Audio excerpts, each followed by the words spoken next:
Bonjour, je m'appelle Gabrielle Lebrun, je suis étudiante à la maîtrise en psychoéducation sous la direction de Steve Geoffrion, chercheur à l'Institut universitaire Jeunes en difficulté.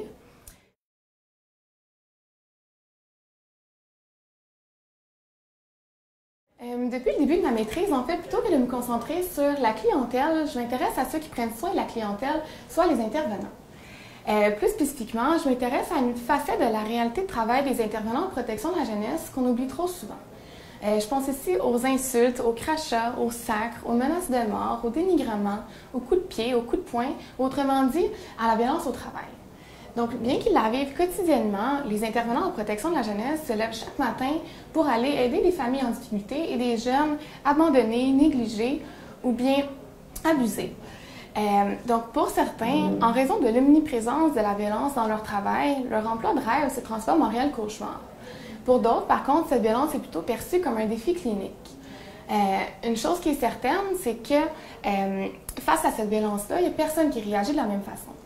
Une autre chose qui est certaine aussi, c'est que la liste de conséquences négatives associées à cette violence-là est vraiment longue. Donc, on parle ici d'épuisement professionnel, d'anxiété, de troubles de stress post-traumatique, de démission, de fatigue de compassion, d'arrêt de travail et plusieurs autres.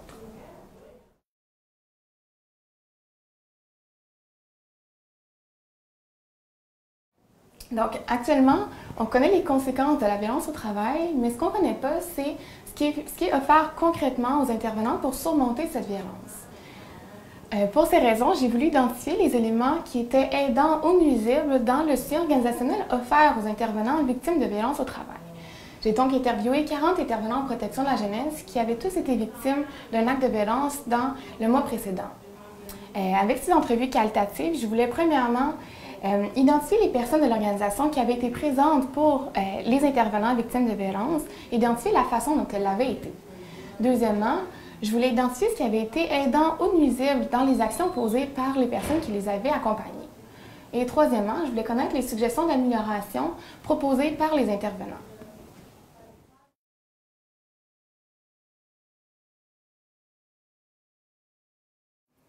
Les résultats préliminaires de mes analyses permettent d'affirmer qu'une réponse organisationnelle perçue comme étant satisfaisante de la part des employés s'accompagne d'un soutien émotionnel, d'une absence de jugement, puis d'une normalisation des réactions de la personne suite à l'événement.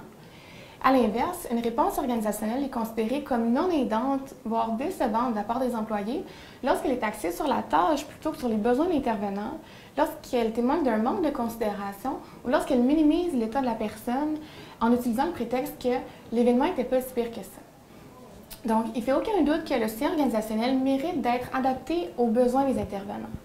En ce sens, plus nos pratiques vont concorder avec ce dont ils ont réellement besoin, puis plus on va être capable de leur offrir un soutien optimal, puis d'ainsi arriver à aider nos aidants.